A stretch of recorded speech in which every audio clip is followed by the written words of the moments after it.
एक समय की बात है जब सीमा और रवि की शादी होती है। दोनों एक दूसरे से बहुत प्यार करते हैं और साथ में बड़े ही खुश रहते हैं। रवि एक ऑफिस में जॉब करता था और सीमा एक टीचर थी। दोनों ही मिलजुल कर घर का खर्चा चलाते थे। शादी के वक्त उनका अपना घर नहीं था, इसलिए दोनों एक छोटे से घर में किराए पर रहते थे, पर दोनों बड़े ही खुश थे। रवि का सपना था कि उसका चाहे छोटा ही सही पर अपना घर हो। वो दोनों दिन रात अपने घर के लिए पैसे जमा कर रहे थे। एक दिन जब सीमा का जन्मदिन होता है तो दोनों बाहर खाना खाने जाते हैं। खाना खाने के बाद वो मार्केट में घूम रहे होते हैं। सीमा एक दुकान के सामने खड़ी होती है और एक सुंदर सी ड्रेस पर उसका ध्यान जाता है। क्या हुआ सीमा, क्या देख रही हो? नहीं नहीं, कुछ नहीं।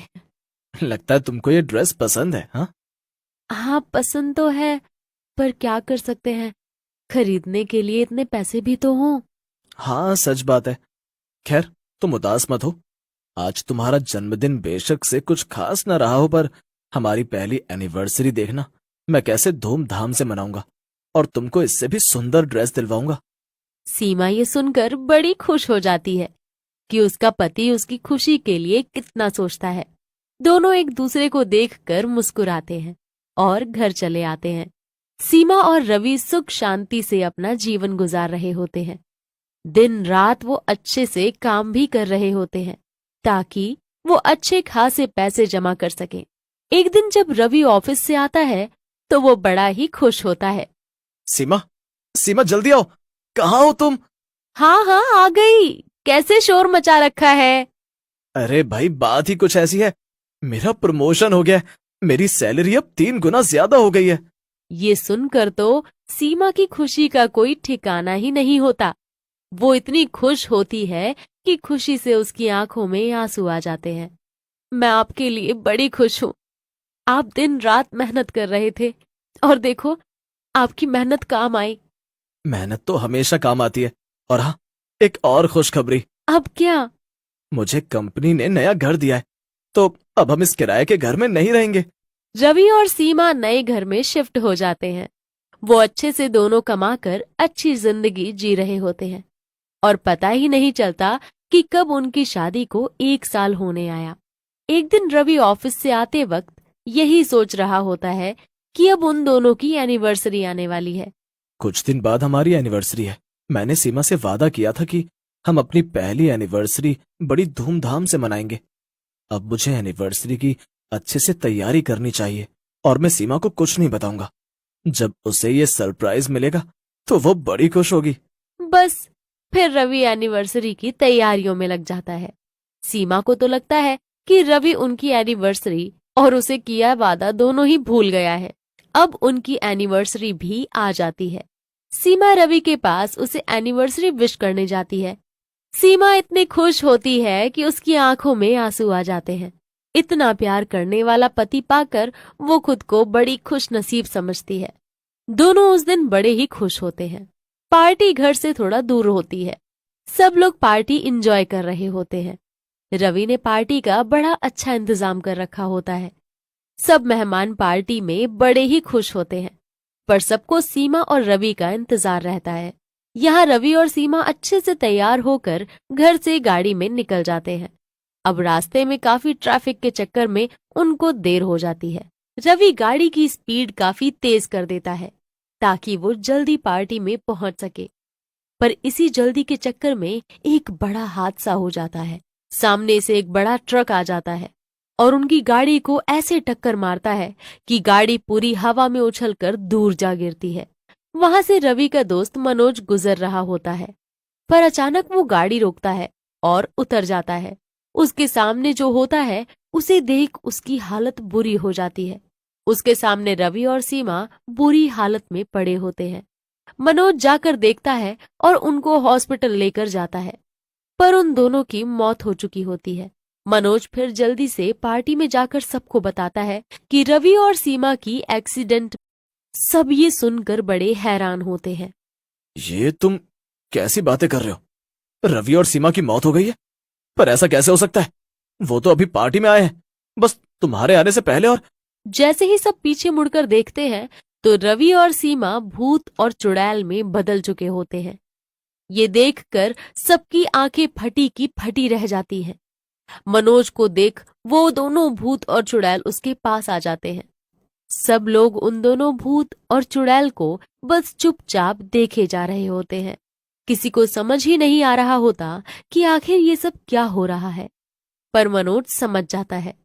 वो सबको चुप रहने का इशारा करता है। दोनों भूत और चुड़ैल वहां से चले जाते हैं और फिर सब एक दूसरे से बातें करने लगते हैं कि आखिर ये सब क्या हो रहा है। सब शांत रहो, मैं बताता हूँ आखिर चक्कर क्या है। रवि और सीमा इस दुनिया में नहीं रहे, पर एक्सीडेंट के बाद वो मर चुके हैं, ये उनको खुद नहीं पता। शायद जो उनके बीच का प्यार और अपनी पहली एनिवर्सरी मनाने का सपना उनको अभी भी मरने नहीं दे रहा। मुझे तो यकीन ही नहीं हो रहा कि ये दोनों इस दुनिया में नहीं रहे। मैं जाकर अभी उनको बताती हूँ। नहीं नहीं, कोई उनको नहीं बताएगा, वरना उनकी आत्मा को शांति नहीं मिलेगी। उनको अपना सपना पूरा करने दो, उसके बाद हम उनको ये सच बताएंगे। अभी हमें ऐसा रहना होगा जैसे वो दोनों कोई भूत चुड़ैल नहीं बल्कि रवि और सीमा ही है। इतने में दूर से सीमा और रवि भूत और चुड़ैल के रूप में सभी को आवाज देकर बुलाते हैं। सब लोग बड़े दुखी होते हैं, पर उन दोनों की खुशी के लिए अपने चेहरे पर झूठी मुस्कुराहट लेकर जाते हैं। चलो दोनों केक काटो, फिर हमें बहुत डांस भी करना है और आज तो हमें बहुत एंजॉय करना है। हाँ, पर उससे पहले मैं कुछ कहना चाहती हूँ। मैं सच में बड़ी खुशनसीब हूँ जो मुझे रवि जैसे पति मिले। इन्होंने मेरी खुशी और मेरे सपनों को पूरा करने के लिए बहुत मेहनत की है और आज बिल्कुल वैसी ही एनिवर्सरी पार्टी दी जैसे कि मेरा सपना था। दोनों की बातें सुनकर सब भावुक हो जाते हैं। सबको दुख होता है कि दो लोग इतना प्यार करने वाले इस दुनिया में नहीं रहे। दोनों अपनी एनिवर्सरी जीते जी नहीं मना पा रहे और इस बात की उनको कोई खबर भी नहीं है। चुड़ैल और भूत एक दूसरे को देखते हैं, सब उनको विश करते हैं और उनके लिए बड़े खुश होते हैं। सालगिरह की बहुत बहुत मुबारक हो। आपका बहुत बहुत धन्यवाद। सब कुछ ऐसे ही चल रहा होता है कि तभी वहां एक पुलिस वाला आता है। अरे मनोज, कौन है यहाँ? अब रवि और सीमा की डेड बॉडी हॉस्पिटल ऐसे छोड़कर कैसे आ गए? कैसे रिश्तेदार हैं आप लोग जो अपने घर के सदस्य के मरने के बाद ऐसी पार्टी कर रहे हैं? जी वो प्लीज अभी कुछ मत बोलिए, मैं ही मनोज हूं और मैं आपसे बाहर चलकर बात करता हूँ। अच्छा, तो तुम ही हो मनोज? यहाँ बात करने में क्या दिक्कत है? और एक बात बताओ, ये एक्सीडेंट की गाड़ी बाहर कैसे आई? आखिर चक्कर क्या है ये सब बातें भीड़ के पीछे खड़े रवि और सीमा सुन रहे थे। ये पुलिस वाले क्या बोल रहे हैं? हम दोनों तो यहाँ हैं, फिर ये ऐसे क्यों बोल रहे हैं जैसे हम उस एक्सीडेंट में मर गए हों? क्योंकि सच में हम मर चुके हैं सीमा। ये सब क्या बोल रहे हो तुम? जब हमारा एक्सीडेंट हुआ तभी हमारी मौत हो गई थी और हम दोनों भूत चुड़ैल बन गए। जब तुम ऐसे बिहेव करने लगी कि तुम्हें कुछ पता ही नहीं तो मैं भी चुप रहा, पर मैं तो जानता था कि हम मर चुके हैं। मैं तुम्हारी एनिवर्सरी मनाने की इच्छा को पूरा करना चाहता था, इसीलिए तुमको यहाँ ले आया। मनोज ये बात जानता है और यहाँ खड़े सब लोग ये बात जानते हैं। ये भी मुझे पता है, पर वो भी हमारी खुशी के लिए नाटक कर रहे हैं। ये सब सुनकर सीमा दंग रह जाती है। उसे समझ नहीं आता कि कैसे एक पल में उसका सब बर्बाद हो गया। वो सबके सामने आकर खड़े हो जाते हैं। इतने में पुलिस वाला भी वहां से जा चुका होता है। तुम सबको अब कोई नाटक करने की जरूरत नहीं है। सीमा को सब पता चल चुका है और हाँ, मुझे शुरू से ही ये बात पता थी कि हम उस एक्सीडेंट में मर चुके हैं। मुझे समझ नहीं आ रहा कि मैं इस बात पर खुश हूँ कि मुझे ऐसा पति और ऐसे लोग मिले, या दुखी हूँ कि अब इस दुनिया में मैं नहीं रही। शायद इतनी ही थी मेरी जिंदगी। जिंदगी कितनी भी हो, पर साथ हमेशा रहेगा। ये कहकर दोनों वहां से अचानक गायब हो जाते हैं। सब लोग देखते ही रह जाते हैं। उस दिन के बाद हमेशा सबको भूत और चुड़ैल की एनिवर्सरी याद रह जाती है। एक गांव में रमेश नाम का टीचर रहता था। जिस पाठशाला में रमेश बच्चों को पढ़ाता था, उसी पाठशाला में एक बरगद के पेड़ पर शैतान का साया था। वो शैतान मौके की तलाश में था कि किसी तरह किसी आदमी के अंदर घुस जाए। एक दिन रमेश बच्चों को पढ़ा रहा होता है। अरे मास्टर जी, देखना राजू डरावनी कहानियाँ सुना रहा है। मुझे डर लगता है भूतों से। अरे नहीं, पर ये फाला झूठ बोल रहा है। मैं तो इसे सच्ची बातें बता रहा था। अरे राजू, ये क्या बोल रहे हो? मुझे कुछ समझ नहीं आ रहा है। अरे सर, ये सा को फा बोलता है, तोतला कहीं का। चुप करो राजा, गंदी बात है किसी का मजाक उड़ाना। और तुम क्या राजू भूतों से डरते हो? अरे इस दुनिया में भूत प्रेत नाम की कोई चीज नहीं होती, डरो मत। वो शैतान उसकी सब बातें सुन रहा होता है। उधर रमेश को उसी दिन पाठशाला में कुछ काम करने की वजह से देरी हो जाती है। आज तो काफी देर हो गई पाठशाला में। जल्दी जल्दी कदम बढ़ाऊं, नहीं तो घर के लिए लेट हो जाऊंगा। तभी वही बरगद के पेड़ वाला शैतान उसके सामने आ जाता है। कहाँ भागे जा रहे हो मास्टर जी? सुना है आपको लगता है कि इस दुनिया में भूत प्रेत नहीं होते। अरे कौन कौन हो तुम और मेरे सामने क्यों आ गए? तुम डर क्यों रहे हो? मैं तुम्हें कोई हानि पहुंचाने नहीं आया हूँ, बल्कि अब तो मैं तुम्हारे साथ तुम्हारे अंदर ही रहूंगा। मुझे तुम्हारे जैसे ही आदमी की तलाश थी, अब तो मेरी बल्ले बल्ले। ऐसा कह के वो शैतान रमेश के अंदर प्रवेश कर जाता है। अरे ये क्या हो रहा है मुझे? मेरा तो सर दर्द से फटा जा रहा है। रमेश फिर अपने घर चला जाता है। उधर उसकी बीवी मीरा, जो कि स्वभाव से काफी लड़ाकी होती है, उसका घर पर इंतजार कर रही होती है। आ गए मास्टर जी, ज्ञान पेल के दुनिया को। जब देखो स्कूल स्कूल, अरे कुछ टाइम हमें भी दे दिया करो। वैसे भी तुम कोई झंडे तो गार्ड नहीं रहे लाल किले पे। हाँ? इतना सुनते ही रमेश को गुस्सा आ जाता है। अरे चांडाल तो मैं हूँ, लेकिन हरकतें तेरी हैं चांडालों जैसी।